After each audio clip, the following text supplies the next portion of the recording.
In government offices high above Brisbane, Anthony Albanese goes on diplomatic speed dates with our Pacific neighbours, swapping presents. While you're in Australia, but also kind of handy in Tonga as well. Samoa's PM even bearing gifts for Jodie Hayden. And something to frame for and her shopping bag.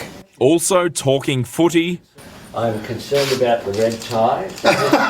Does this mean you're supporting Queensland tonight? I would be neutral. Though more partisan on China's threat to the Pacific, negotiations 2 days after Beijing sent this missile capable of carrying a nuclear warhead into the region. We're hoping as well that the nations of the Pacific join together to send a strong message. Since 1951, Australia only had two military alliances, New Zealand and the United States.